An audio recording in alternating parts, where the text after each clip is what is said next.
और पुनः स्वागत है आपका हमारे YouTube चैनल में। हम लोग सिविक्स का सेकंड चैप्टर कर रहे हैं, what is democracy, why democracy. Already इस पे 4 वीडियोज हम कर चुके हैं। जिन लोगों ने अब तक वो वीडियोज नहीं देखे हैं, डिस्क्रिप्शन में लिंक दे दिया जाएगा, आप वहाँ से जो है उस पर जाके उसको देख सकते हैं, क्योंकि सारे टॉपिक्स एक दूसरे से जुड़े हुए हैं। आज सीरीज का ये लास्ट वीडियो है इस चैप्टर का, और इसके अंतर्गत हम लोग आज डिस्कस करेंगे broader meanings of democracy.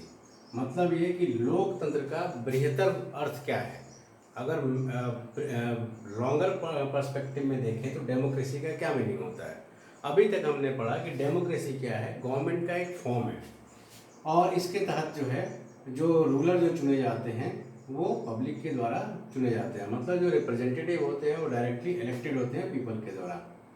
Democracy आज के डेट में ऑल ओवर वर्ल्ड में जो डेमोक्रेसी हम लोग देखते हैं उसमें हम लोग ये देखते हैं कि कहीं भी जो है, जैसे हम लोग डेमोक्रेसी का डेफिनेशन जो हम लोग देखते हैं तो क्या है, for the people by the people, मतलब लोगों के लिए है और लोगों के द्वारा चलाया जा रहा है। लेकिन ऐसा तो है नहीं कि सारे लोग अपने शासक खुद हैं, अपने रूलर खुद हैं। तो वो क्या करते हैं, अपने रिप्रेजेंटेटिव को चुनते हैं, और वो रिप्रेजेंटेटिव जो होते हैं वो उनके बिहाफ पे कोई डिसीजन लेते हैं। जैसे इंडिया में हम लोग अपने सांसद को चुनते हैं, या तो एमपी को, मेंबर ऑफ पार्लियामेंट को, या फिर एमएलए को चुनते हैं, मेंबर ऑफ लेजिस्लेटिव असेंबली को चुनते हैं, और वो लोग हमारे बिहाफ पे राज्यों में और केंद्र में जो है वो डिसीजन लेते हैं, हमारे लिए जो है नीतियाँ बनाते हैं। तो इस तरह का डेमोक्रेसी को हम लोग कहते हैं, इसको रिप्रेजेंटेटिव डेमोक्रेसी कहते हैं, हिंदी में प्रतिनिध्यात्मक लोकतंत्र। रिप्रेजेंटेटिव डेमोक्रेसी, ये ऑल ओवर वर्ल्ड में जो है आज के डेट में डेमोक्रेसी का यही फॉर्म है। एक डेमोक्रेसी का ये फॉर्म भी हो सकता है डायरेक्ट डेमोक्रेसी। डायरेक्ट डेमोक्रेसी का मतलब सीधा सा ये है कि लोग जो हैं अपना निर्णय जो है स्वयं ले रहे हैं। मतलब ये कि अगर मान लीजिए, अच्छा डायरेक्ट डेमोक्रेसी, ये डायरेक्ट डेमोक्रेसी में होता क्या है कि जो भी रूल रेगुलेशन बनाए जाने हैं उसमें सारे लोग एक जगह जुटे। सपोज कीजिए गांव में 100 लोग रह रहे हैं, 100 के 100 लोग किसी मुद्दे पे अगर कानून बनाना है, 100 के 100 लोग वहाँ जुड़ेंगे, सारे जो है वहाँ पे उससे जो है संबंधित चर्चाएं करेंगे, और उसके बाद वोटिंग के माध्यम से जो है रूल बनाया जाएगा, और उसके बाद जो है वो कानून का रूप धारण कर लेगा। इस तरह का अगर डेमोक्रेसी है कहीं पे तो इसको हम लोग डायरेक्ट डेमोक्रेसी कहते हैं। पर आज के डेट में ये डायरेक्ट डेमोक्रेसी कहीं पे नहीं है। जहाँ भी डेमोक्रेसी है वो रिप्रेजेंटेटिव डेमोक्रेसी है, जहाँ पे लोग खुद जो है स्वयं से अपना रूल नहीं बना रहे हैं, बल्कि वो एक रिप्रेजेंटेटिव चुनते हैं, और रिप्रेजेंटेटिव उन लोगों के बिहाफ पे जो है कानून बनाते हैं। तो रिप्रेजेंटेटिव डेमोक्रेसी का होने का 2 रीज़न है। पहला तो ये रीज़न है कि ऑल ओवर वर्ल्ड में जहाँ जहाँ भी डेमोक्रेसी है वहाँ पे पॉपुलेशन इतनी ज़्यादा है कि सारे लोगों को एक साथ असेंबल करना मुश्किल है। अब जैसे इंडिया का हम लोग एग्जांपल लें तो इंडिया में जो है 125 करोड़ जनसंख्या है इस समय। अब अगर कोई कानून बनाना हो तो ये संभव ही नहीं है कि 125 करोड़ लोगों को एक साथ एक मंच पे बुलाया जा सके। इसलिए लोग क्या करते हैं, अपने रिप्रेजेंटेटिव चुनते हैं। जैसे ऑल ओवर इंडिया से जो है 545 जो है मेंबर्स चुन के जाते हैं, मेंबर ऑफ पार्लियामेंट में, लोकसभा के सदस्य, और वो जो है पूरे देश के लिए एक कानून का निर्माण करते हैं। तो एक तो रीज़न है रिप्रेजेंटेटिव डेमोक्रेसी को अपनाने के लिए कि पहला रीज़न ये है कि पॉपुलेशन बहुत ज़्यादा है।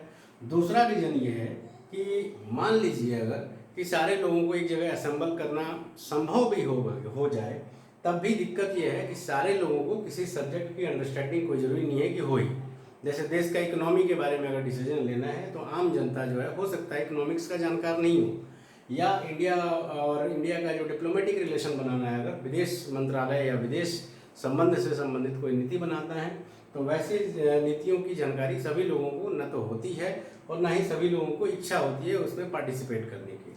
तो इन 2 कारणों से आज के डेट में ऑल ओवर वर्ल्ड में जो है डेमोक्रेसी का जो पॉपुलर फॉर्म है वो है रिप्रेजेंटेटिव डेमोक्रेसी। लेकिन हम लोग आज जो टॉपिक कर रहे हैं वो हम लोग कर रहे हैं ब्रॉडर मीनिंग ऑफ डेमोक्रेसी। अब तक हम लोग ये देखें कि डेमोक्रेसी सीधा सा मतलब है कि गवर्नमेंट का एक फॉर्म है, लेकिन वास्तव में क्या है, डेमोक्रेसी इससे कहीं अधिक है। इससे अधिक कहीं कैसे अधिक है कि हम डेमोक्रेसी को जो है वो लाइफ के हर सेक्टर में देखते हैं, हर क्षेत्र में देखते हैं। उसको कैसे देखते हैं, जैसे कई लोग जो है आप बात करते हुए सुने होंगे कि मेरा परिवार जो है बड़ा डेमोक्रेटिक है, हमारे यहाँ जो भी डिसीजन लिए जाते हैं वो सारे डेमोक्रेटिक लिए जाते हैं। ये मीनिंग समझ में नहीं आ रहा हो कि एग्जाम्पल से हम लोग समझते हैं। जैसे मान लो कोई यहाँ से कोई बच्चा घर पे गया, अपने पापा से कहा कि पापा पापा मुझे एक साइकिल लेना है। तो पापा मुंह बना के बोले चुप नालायक, एग्जाम में फेल कर गया और यहाँ आ गया साइकिल मांगने के लिए। तो वैसी स्थिति में इसका मतलब ये कि बच्चे की भावना का वहाँ ख्याल नहीं रखा गया। पापा ने क्या किए, पापा क्या किए कि डिसीजन को थोप दिए बच्चे पे। एक दूसरा बच्चा वो भी फेल कर गया है, वो अपने पेरेंट्स के पास आता है, कहता है मुझे साइकिल की ज़रूरत है। तो उसके फादर बोलते हैं ठीक है तुम अपनी मदर को ही बुला लो, अपने सिस्टर्स को ही बुला लो, बाकी जो ब्रदर्स हैं उनको ही बुला लो, हम सबसे बात करेंगे कि क्या वो तुम्हारे लिए ज़रूरत है उसकी साइकिल की।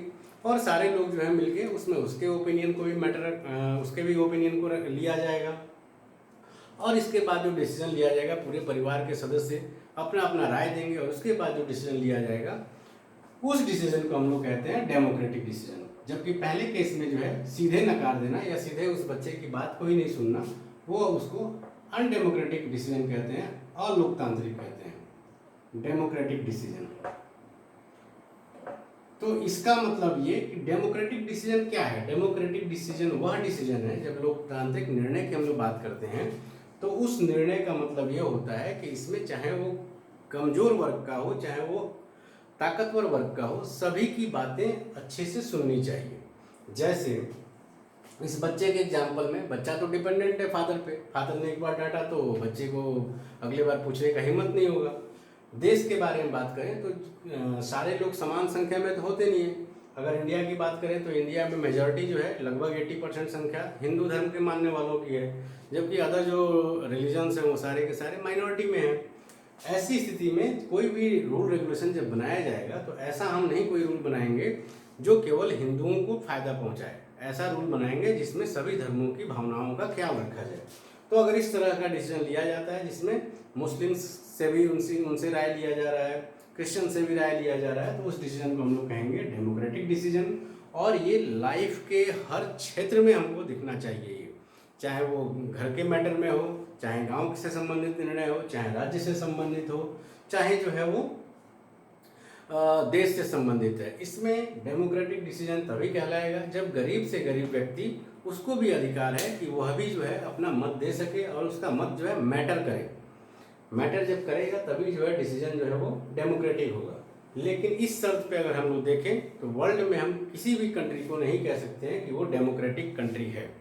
जो हमने पहले 4 बातें की थी फर्स्ट वीडियो में कि डेमोक्रेसी होने के लिए 4 जो निर्धारित बातें क्या क्या हैं, जिसमें हमने कहा था कि इलेक्शन होना चाहिए, इलेक्शन फ्री एंड फेयर होना चाहिए, वोटिंग राइट्स, यूनिवर्सल फ्रेंचाइजी मिलना चाहिए। ये मिनिमम है क्राइटेरिया, मतलब ये कि ये न्यूनतम आवश्यकता है कि इतना तो होना ही होना चाहिए।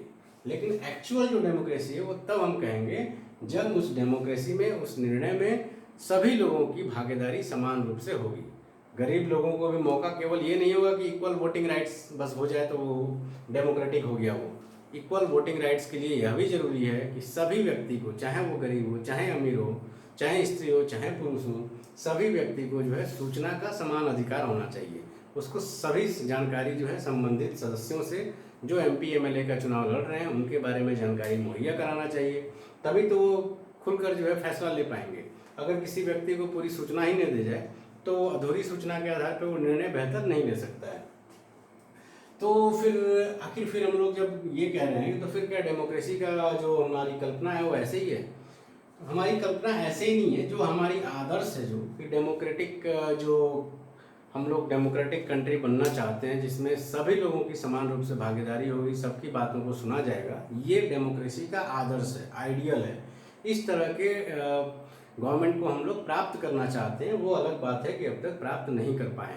इससे क्या होता है कि हमारे पास जो है निरंतर डेमोक्रेटिक सिस्टम में भी जो है निरंतर आगे बढ़ने की प्रेरणा मिलती है कि और हमको इसमें सुधार करना है। जितना हमको मिला है उतना से ही काम नहीं चलेगा, बल्कि और ज़्यादा इसमें विकास करने की ज़रूरत है। और फिर जैसा मैंने बताया कि इसका ब्रॉडर मीनिंग का मतलब सीधा सा ये है कि आप क्या समझते हैं ब्रॉडर मीनिंग, डेमोक्रेसी के ब्रॉडर मीनिंग से। तो डेमोक्रेसी केवल और केवल एक गवर्नमेंट का फॉर्म भर नहीं है, केवल सरकार का एक रूप नहीं है लोकतंत्र, बल्कि जीवन के हर क्षेत्र में लोकतंत्र को हम लोग देख सकते हैं। जैसे घर के अंदर कोई डिसीजन लिया जा रहा है तो वो डेमोक्रेटिक है या नहीं। किसी पार्टी के अंदर अगर कोई डिसीजन लिया जा रहा है, जैसे मान लो किसी पार्टी का अध्यक्ष चुनना है, प्रेसिडेंट चुनना है, जैसे कांग्रेस पार्टी के अध्यक्ष राहुल गांधी, तो अध्यक्ष को चुनने में क्या सभी पार्टी मेंबर्स की राय ली जा रही है, या एक घराने का व्यक्ति ही जो है बार बार अध्यक्ष बन रहा है? अगर एक घराने का व्यक्ति ही बार बार अगर अध्यक्ष बन रहा है, वैसे स्थिति हम कहेंगे कि ये पार्टी अनडेमोक्रेटिक है, डेमोक्रेटिक नहीं है। लेकिन अगर सभी मेंबर्स की बात सुनी जा रही है और अध्यक्ष चुनने में या पार्टी की अन्य गतिविधियों में सारे पार्टी मेंबर्स की सहभागिता है, तो हम कहेंगे कि ये पार्टी ज़्यादा डेमोक्रेटिक है। तो यहाँ पे ये चैप्टर समाप्त हो जाता है। चैप्टर के बाद जो है क्वेश्चंस जो है आप उसको बनाइएगा, लेकिन आपको अलग से क्वेश्चन मैं भी आपको दूंगा, और उन क्वेश्चंस को जो है आपको प्रिपेयर करना है जो एग्जाम पॉइंट ऑफ व्यू से काफ़ी इम्पोर्टेंट होंगे। तो नेक्स्ट हम लोग टॉपिक अब अगले क्लास में करेंगे। तब तक के लिए धन्यवाद।